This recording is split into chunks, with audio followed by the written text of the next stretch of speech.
All righty, so there we go.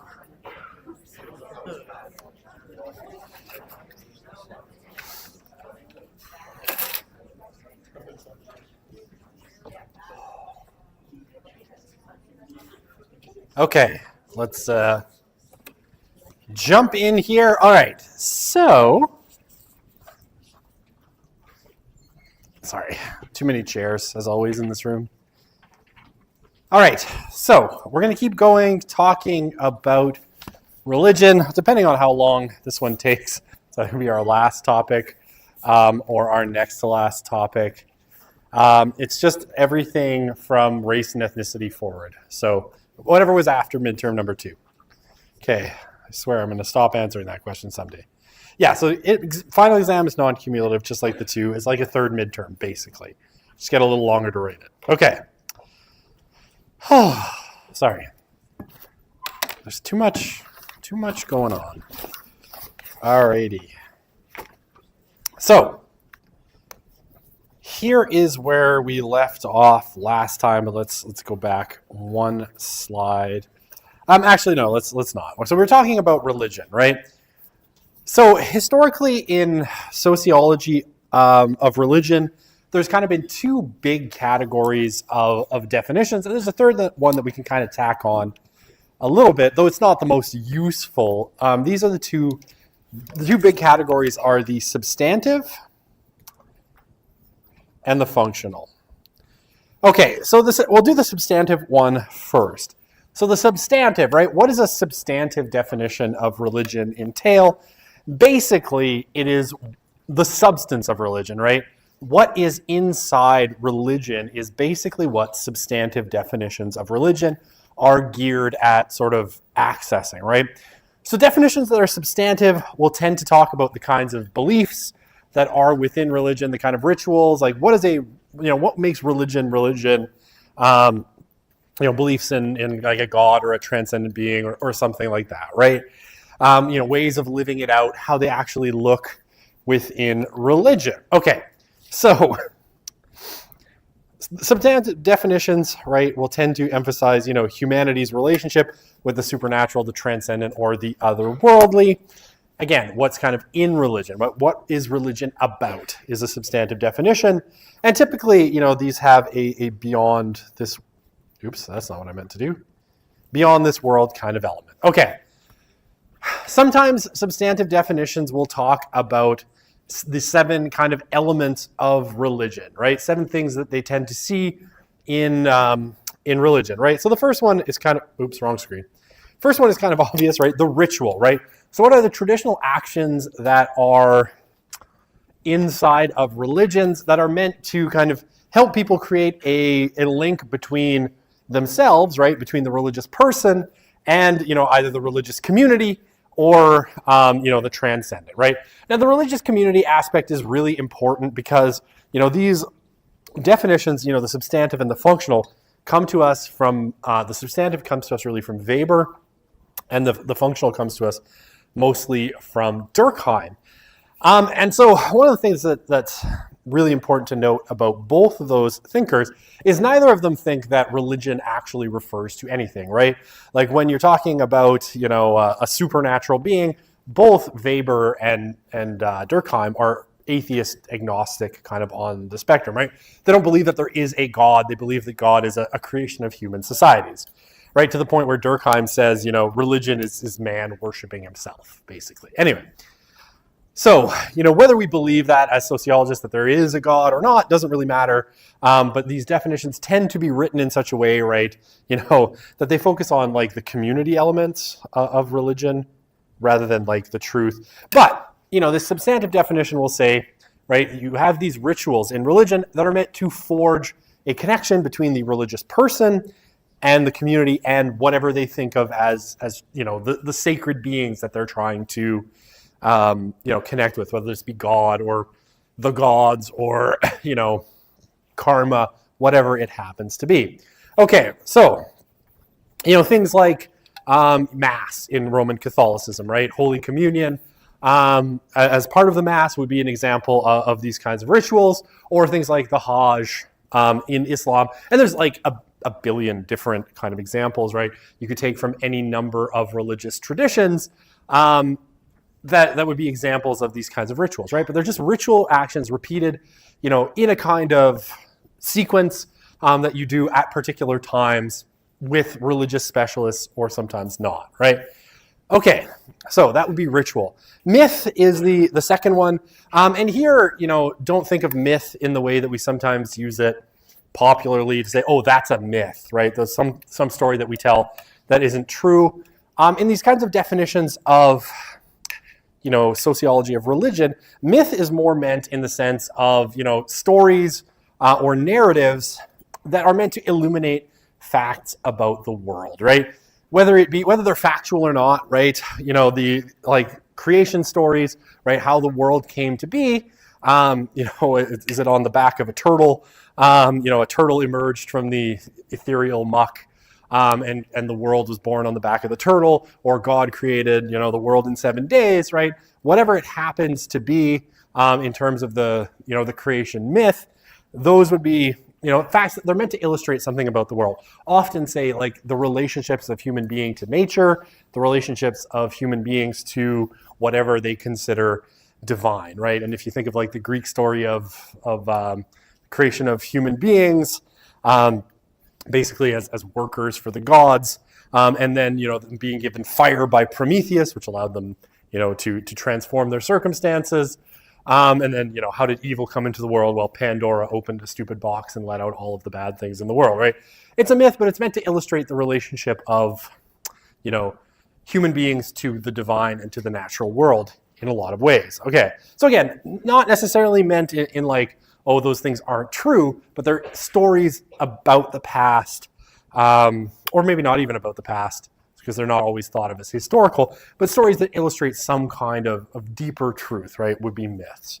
Okay, doctrines, or the doctrinal kind of element of religion, basically is, the formal or accepted teachings of a particular religion, right? So I always think of Catholicism when I think of this, because Catholicism, I think, has the most defined teachings, right? They've got a couple, right? They've got the Catechism of the Catholic Church, which is this great big thick book that lays out everything Catholicism believes in basically bullet points, more or less, right? They're all numbered. It's a really easy reference book. If you want to figure out what Catholics believe, open up a catechism and it'll tell you. Or things like what's legal and illegal in Catholicism, right? You got the Code of Canon Law. But things like, Sharia, the Hadiths in Islam are similar in a lot of ways, right? They're kind of the doctrines, what people who belong to this religion are supposed to believe. Okay, the ethical element of religion, right? So this is a very Kantian kind of way of thinking about it. Values and standards, behaviors expected of the faithful, right? It kind of assumed in the people putting together this sociological definition of religion that one of the things that's in religion is codes of ethics, right? And telling you how you should be in the world, what right and wrong is, and all of that stuff. The experiential, right? What do people experience, right? What is it like to be part of this religion? What is the direct subjective experience of the supernatural? Like, how do you connect with the supernatural? And what is it like for people who do so, right? And every religion is going to have their own kind of sense of what that looks like at the end of the day. And then material spaces and objects and places, right? I shouldn't mix definitions. That's Durkheim's definition, stick with Weber's. So this is anything like physically built up, right? Spaces, so think of like churches, think of mosques, synagogues, and any objects that are found within them, right? Symbols of the religion, crosses, crucifixes, the chalices or whatever, tabernacles, any physical kind of object that has religious significance, right? These are the material elements of religion, right? Sacred spaces, object and places, things that are thought of as having some kind of sacred quality to them. Okay. Do I have I'm trying to think. I'm like a little rusty on my what would halal constitute? I tend to think that halal and the kind of regulations around particular forms of eating, like say both in Judaism and in Islam, would constitute more the doctrinal, right? Because, I'm more familiar with Judaism. In Judaism, it's kind of like the reason that Jews have kosher, right? They have codes of how to keep kosher is because they're God's chosen people and they're set apart. So there's certain things that are allowed for Gentiles or non-Jews that aren't allowed, but it's not because they're immoral or unethical for the most part. It's because, they're doctrinally not allowed in order to kind of keep the Jews separate from, the Gentiles or the non-Jews of the world, to mark them off as somehow special. And I suspect it's similar in Islam. I don't think it's, there's ethical components to keeping kosher. Give another example for experiential. Okay. There's there's ethical components sometimes to keeping, say, kosher in the way that animals are treated and slaughtered, but it's mostly, I think, doctrinal. And I guess, things can be both at the same time. Okay. And I know halal follows a lot of the same rules in terms of how animals are supposed to be slaughtered, or similar in terms of it's supposed to be done ethically, right? And the animal's not supposed to suffer. Okay, can I give another example of the experiential? Sure. Prayer, right? So let's say, you're wanting to experience God you want to experience sort of nirvana in Buddhism, right? There's certain kind of things that you're supposed to do, right? You're supposed to meditate in Buddhism, see your attachments and kind of try to detach yourself from the world. In Catholicism, right, you would pray to God. You'd probably follow some kind of formulas, right? You would pray the rosary or pray novenas or, do Eucharistic adoration, right? You're experiencing God in some way through the tangible, right? And you might end up, in very extreme circumstances, you might end up in, say, like a trance, right? Or some kind of religious trance, some kind of transcendental experience where, you feel like you're connecting with God. Or what was it, John Wesley? John Wesley is the founder of a Protestant sect called Methodism. And he was praying one day and he felt his heart strangely warmed, right? And he interpreted this as like the Holy Spirit having come and warmed up his heart. Like that's his interpretation. All of these things would be kind of the experiential elements, like the tangible feelings of a connection with, whatever you happen to think the transcendent happens to be.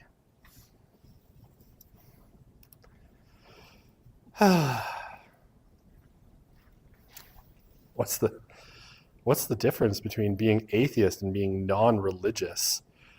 Oh, what a question. Oops, I don't want to clear that question. Okay, atheism, broadly speaking, should at least. Now, don't get me wrong. I was looking at some numbers from a research institute in the U.S., and it was something like 11% of atheists in this 5,000 person sample said that they were at least slightly religious, which didn't make sense to me, which is about the moment I stopped trying to think that people are going to be terribly consistent in their intellectual kind of structures.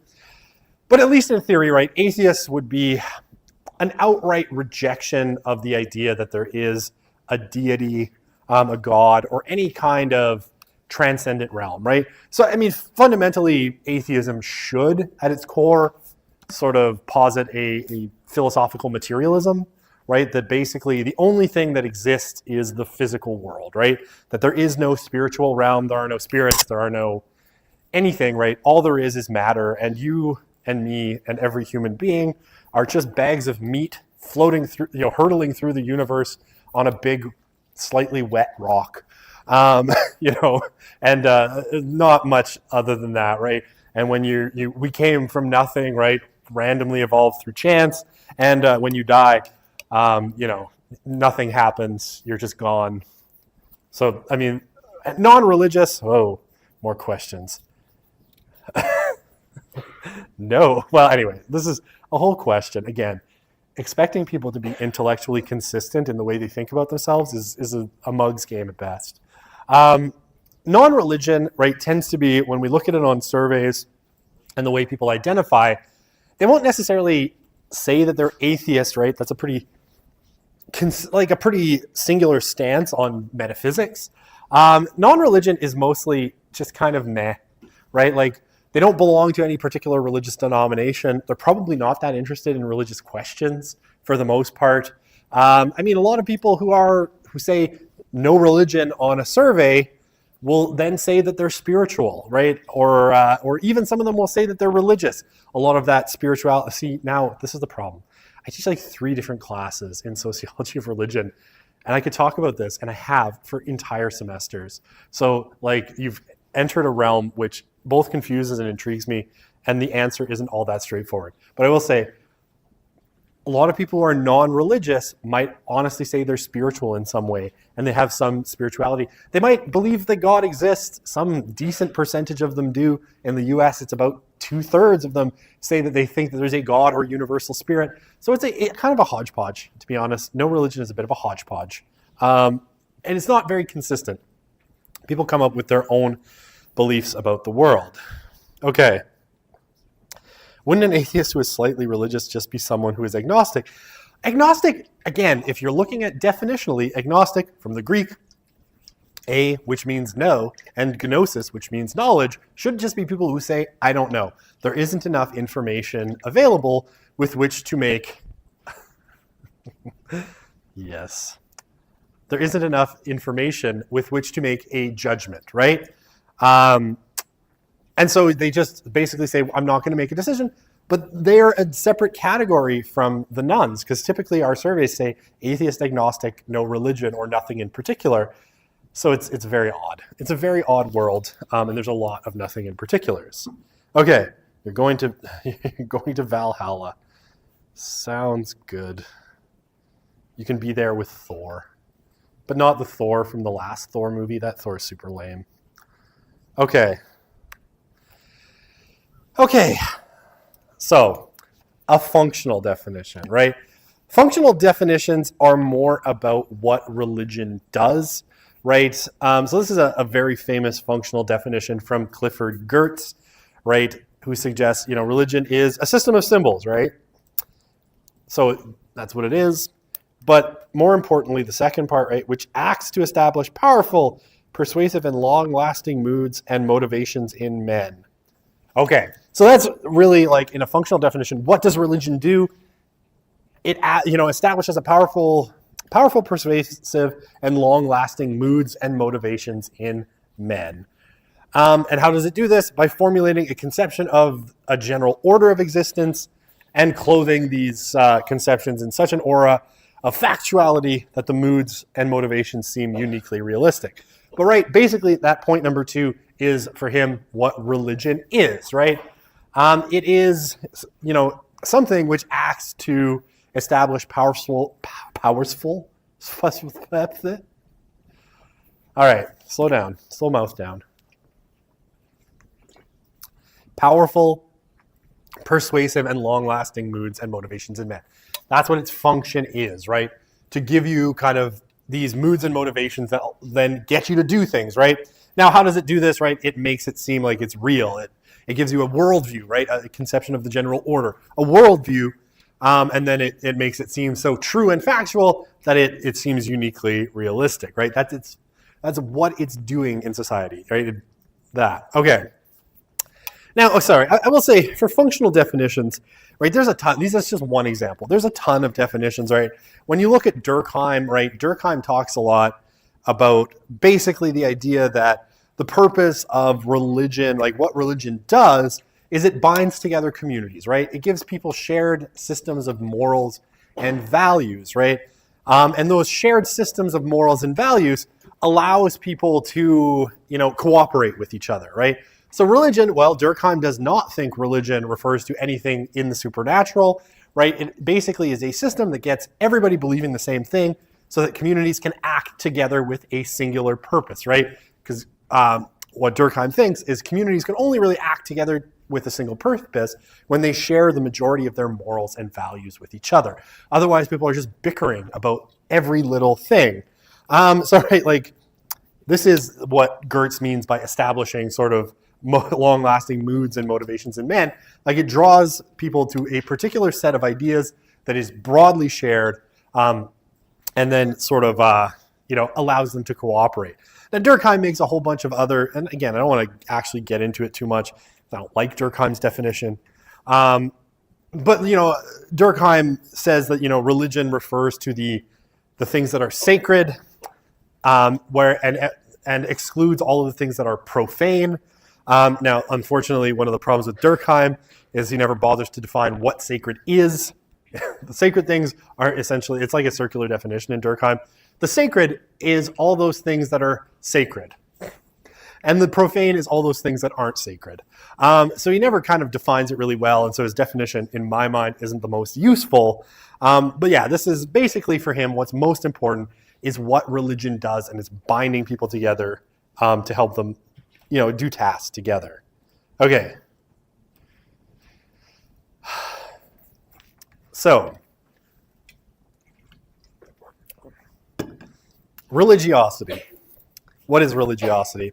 So religiosity is the most typical measure that we try to use when we're trying to measure in society whether individual subjects are religious or not, right? So it refers to, how important religion is to people. And we measure this basically by looking at kind of three big categories, right? So how religious is someone, or how important is it? So belonging. Belonging is really simple, right? If you ask someone, like on a survey, you would ask them, do you consider yourself religious? Okay. Or do you belong to any kind of religious group? If so, which one, right? And you would give them Catholic, Protestant, evangelical, Muslim, Hindu, Sikh, Jewish, other, right? Probably. You might have other categories. I probably glossed over some significant ones. Maybe Eastern Orthodox Christian or some such thing, right? But basically, do you belong to a religious group? Or how do you identify religiously, right? And then you would have all those, and then put atheist, agnostic, nothing in particular as the categories, right? So belonging. Do they consider themselves as belonging? Okay, belief. What do they think, right? So you might ask people whether they believe in God, whether they believe in heaven, hell, what do they think about the sacred book of their religion, right? Do they think it's of divine authorship? Do they think it's of human authorship? There's 1.5 million ways that you can ask these sorts of questions about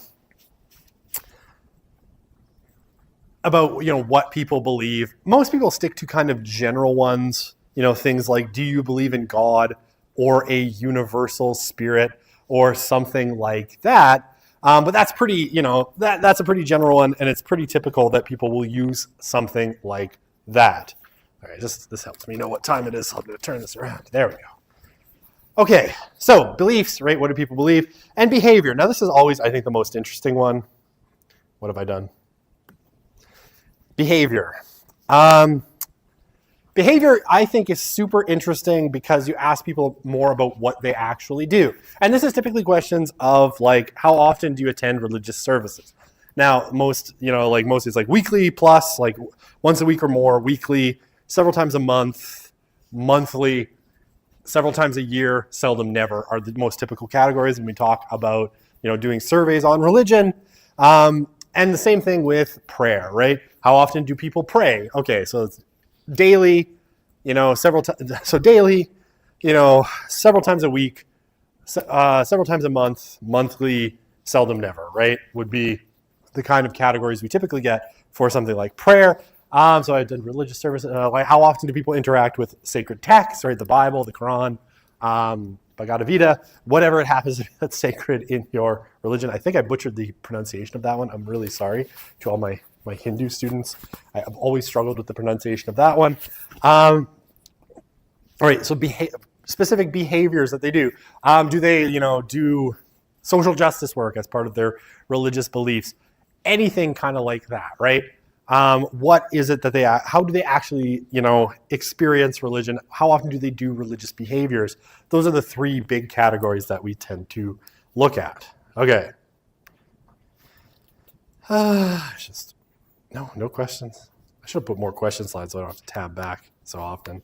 Notice as the semester goes on, maybe the topics are less interesting. The number of questions goes down. This is true in all my classes. Maybe you're all just bored of me. That's probably true. My wife tells me sometimes I'm kind of boring. It's are you talking about religion again? That's super boring. Shut up. Like, I just read this interesting book. She's like, I don't care. That's mostly my life. Okay, so, lines appeared. All right, social factors connected to religiosity, right? Okay, so why do people become religious, right? Okay, and there's a particular pathway, right, to people becoming religious. Typically, right, you're socialized into a religion. On very rare occasions do you actually, if you were irreligiously socialized, right, will you become religious? It's only about 1 in 5 people who are irreligiously socialized, so 20%, will eventually maybe become religious, right? Okay, so what are the factors that tend to lead to religiosity, right? So one of the important ones is learning, right? Now, for most people, the learning happens through primary socialization, right? Your parents are religious or at least quasi-religious. That's not my boss calling me. No, that's my step count. We're hosting an event at the Center for Criminological Research, and last I knew when I left to walk here, the speaker hadn't shown up yet. So I'm like stressing that my boss is going to call me and be like, what do we do? I'm like, I don't know. You're the boss. I'm teaching. Make it up. Anyway, okay, learning, right? Most of us learn in primary socialization, right? From your parents, right? That's the most typical pathway people go for learning. But whether, sometimes people learn it, through friends, through family. If you're a primary convert, right, someone who seeks out religion, there's a chance you went out and found some kind of religious community and learned the things. But what is almost universally true is that people who learn nothing about a religion are not going to adopt it, right? So some way, a religion and religious beliefs have to be communicated to people. Now again, this is not unique, right? Human beings need to learn pretty much everything. Probably if no one ever taught you political beliefs, you would never learn any of them either, right? It's all stuff that needs to be taught to you by someone, right? Or even if nobody ever taught you how to behave in a classroom, you would not know. Someone has to teach you these things, right? So religion is not unique in this, right? But in order to become religious, someone has to teach you, right? Someone has to show you what it means to be religious, right? I think if we went back to, when we were talking about deviance and crime, right? People need to learn how to be deviant, right? People don't just learn how to smoke pot on their own. Other people who smoke pot teach them how to smoke pot, right? Same thing with religion. Did I just compare religion and weed? Oh, I just earned myself a really long spell in hell, I think. Okay. At least purgatory. Let's go be Catholic. I'll just burn in the fires of purification for 10 centuries before. Okay. All right, weird religious. I know a lot about religion, so I could pick and choose whichever one I want to talk about. All right. Yes, I just compared weed and religion, but it's the same kind of idea, right? We learn by observing other people, right? Okay, so opportunity. Opportunity is obviously really key as well, right? You need some kind of chance to become religious, right? And this, if you grew up in an atheist country, say, let's imagine, the Soviet Union, we'll say it was less religious on the DL than it actually was.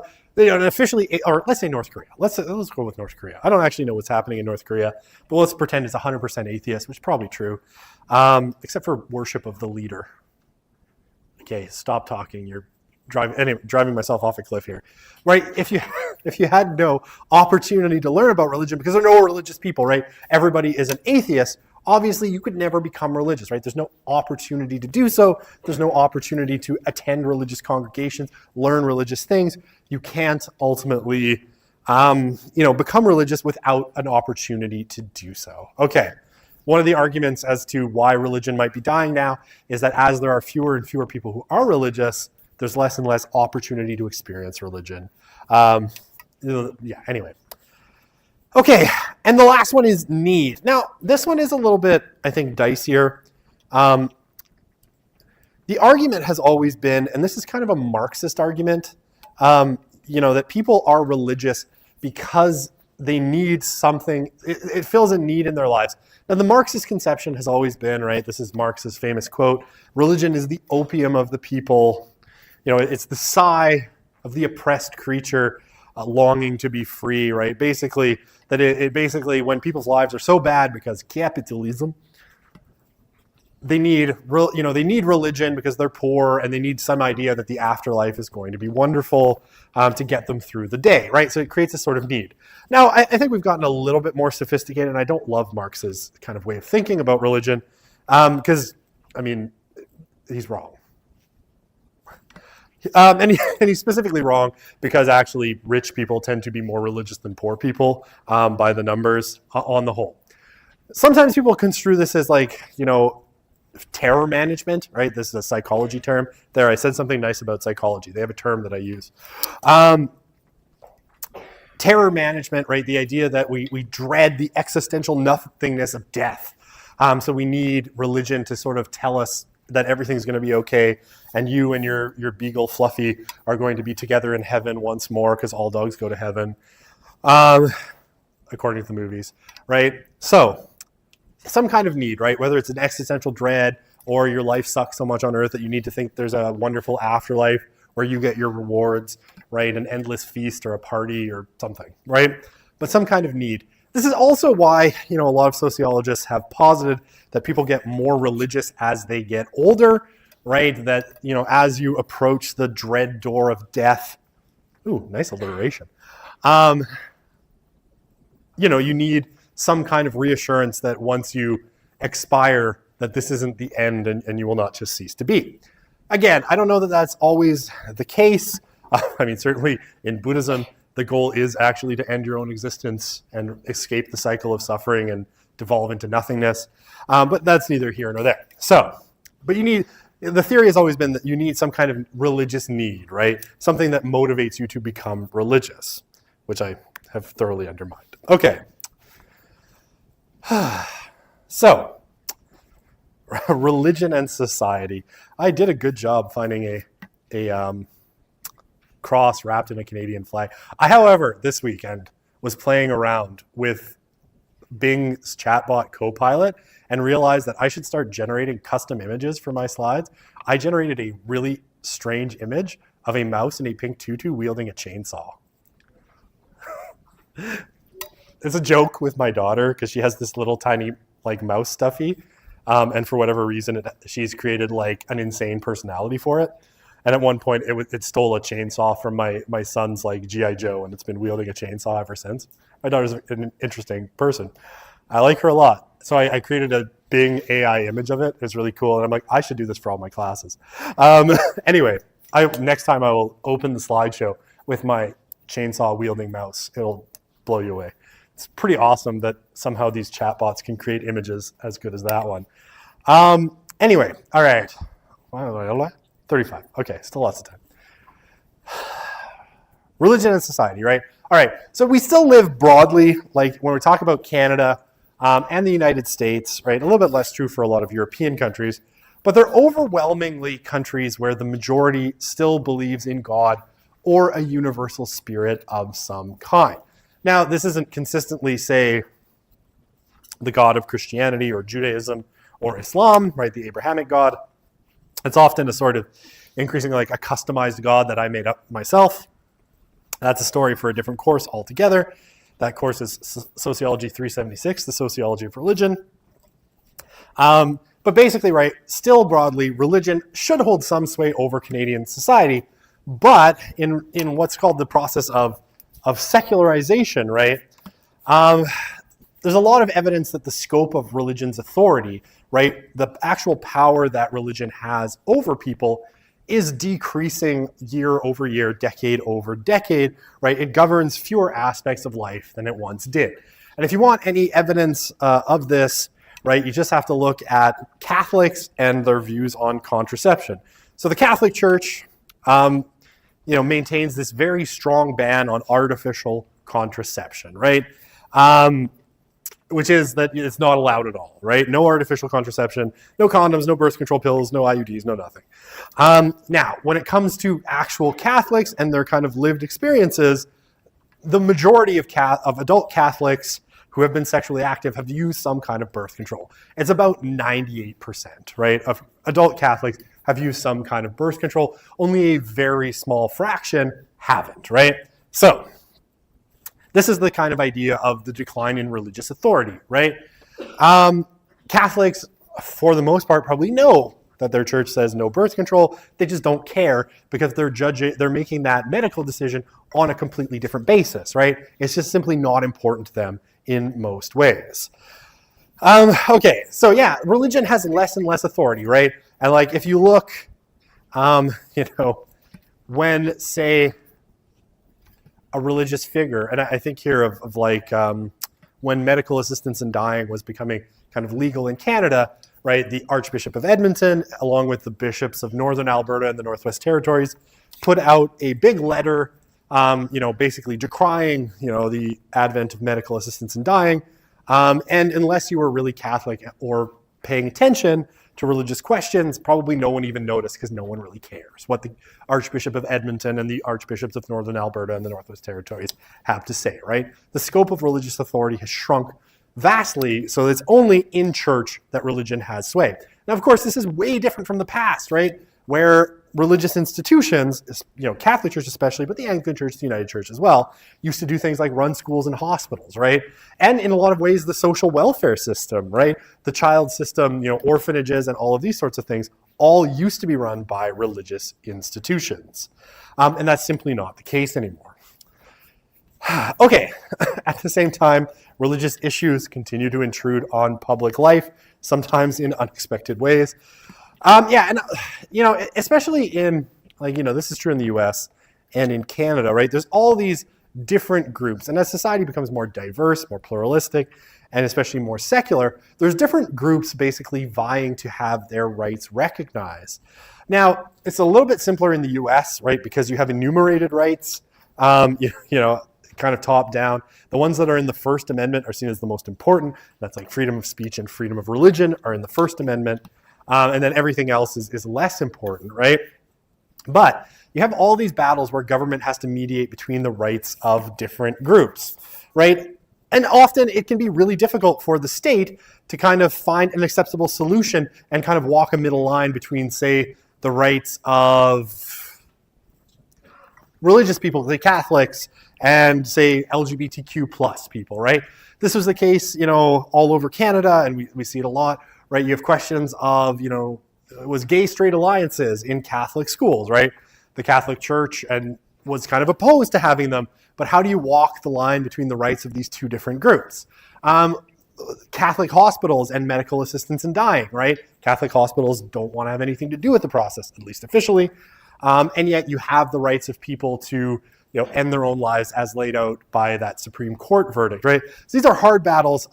Even on I think relatively simple things, right? You had things like the case in the U.S. What was it called? Masterpiece Cake Shop versus Colorado Board of Human Rights, where basically, there was Jack Phillips who ran this Masterpiece Cake Shop, and he didn't want to make custom wedding cakes for LGBTQ people who wanted to get, or gay or lesbian couples, I guess, who wanted to get married.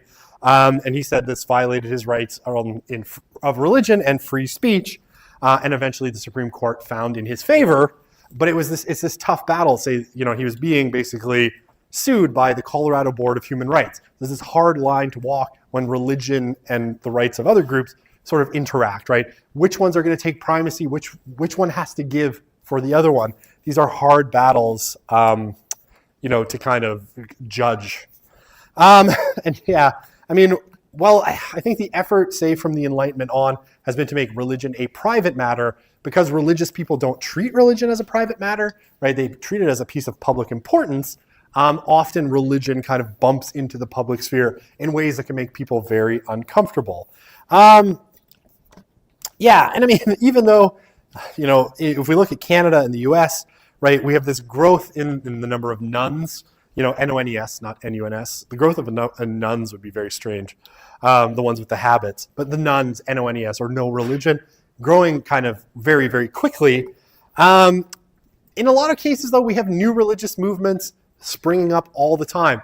And hilariously, last Wednesday, as I was on my way home, what did I bump into but a new religious movement, right? So this guy in a gray, nice wool gray coat, looked very professional. And he's staring at his phone in the corner right where that Earl's is. You know where the Earl's is? Just kind of right south of here. And I cross, and he's like, hey, can I talk to you for a sec? And I, like an idiot, thought he was asking for directions because he's holding his phone. So I'm like, oh, he's looking for an address. And he's like, did you know? Oh my God. Did you know that in order to be saved, you have to be sealed by the seal of Passover? And I was like, I'm sorry, what? And he's like, well, if you just have a few minutes, I'd love to sit down with you and have a coffee and talk about this. And I'm like, well, if I don't show up at daycare, my toddler is going to be, or my preschool is going to be really angry at me. But then, I'm like, can you give me like some info? I just needed him to shut the fuck up. So I could go and get my kid, get to my car and go get my kid. I'm like, do you have like a card or something? And I can email you, and I'm never going to do it. Don't worry. But I'm like the least likely person to be sucked in by a new religious movement. I just know too much about it.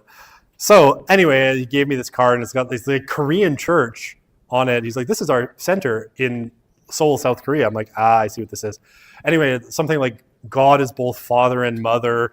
These guys have been hanging around campus for years, but I'd never encountered them until just now. They're a new religious movement, a cult, and it was very amusing. And I'm like, kind of now tempted to email them and be like, tell me more. Not because I want to know more, because I want to analyze them.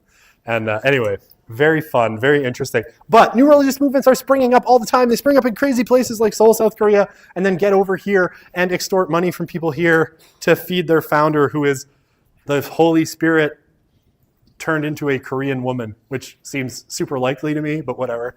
Anyway, they spring up all the time, and they attract new people. And they're sitting on the corner of campus. They used to be in Hub Mall, which makes me suspect that at some point campus security got tired of them and told them you cannot be on campus. So now they hang out in the cold, pretending they need directions and sucking in people who are in a really big hurry.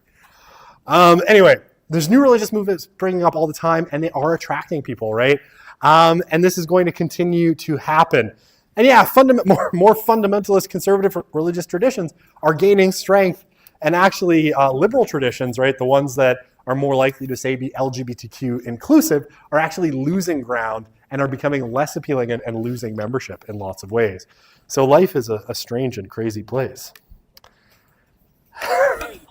Ouch. Hurtful.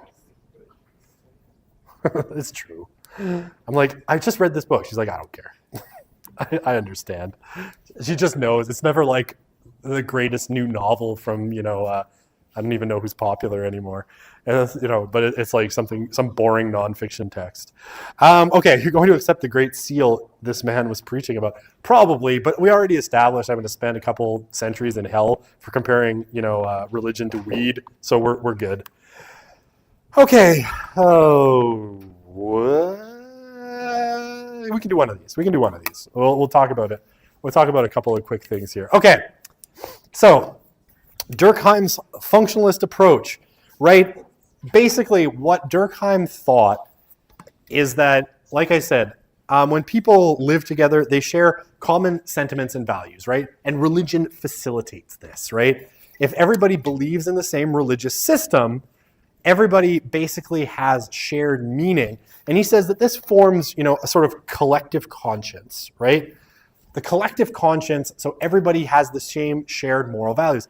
And so everybody knows, essentially, when those values have been transgressed, right? Because everybody has a kind of shared consciousness in a sense. Societies have a shared consciousness between members because everybody shares the same kind of values. Okay, so on occasion, it can be experienced directly, right? The shared collective conscience. And he thinks this is what people experience when they're doing a religious ritual, right? Like what he says is, when people are having a religious ritual and they feel themselves carried away or they have some kind of religious sentiment, they're not really having an experience of the supernatural, right? Because he doesn't think the supernatural exists. They're instead having what he calls a form of collective effervescence, right? And it's a lovely, no one could coin a term like Durkheim. Collective effervescence. Effervescence is like the bubbles that come out of pop or out of champagne, right? Like frizzy, fuzzy, kind of, the pleasantness of a glass of champagne. I'm sure you're all sipping champagne in your off hours, right? That's effervescence, right? And when you experience that in a group, he calls that collective effervescence, right? And basically, when you can have these religious rituals where you all experience the same thing and you feel yourself all moved by, the spirit or whatever you want to call it. And that's what kind of binds you together, the shared experience of the collective mind kind of convincing you that there's a supernatural force out there, right? Okay, this, he says, allows people to distinguish between, again, what he calls like the everyday secular world, the profane, from the transcendent world of the sacred, right? Those things that are set aside and for the transcendent. Again, he doesn't do a good job of defining them. Okay, we'll pick up here. We'll start on this point. I'm going to put an arrow to tell myself to start there on Wednesday. We'll keep going on with religion. If I haven't been converted to the God is Mother guys by then. All right, we'll see you on Wednesday.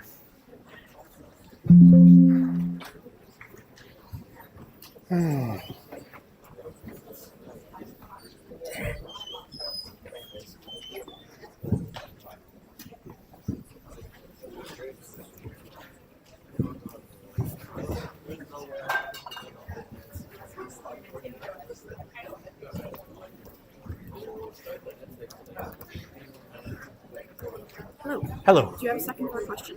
Yes, give me 2 seconds. I just need to make sure my thing is working. And then I can relax. Somebody said, whoa, do you know how much money they want to throw at you? When they Perfect. I don't care anymore. Everything's fine.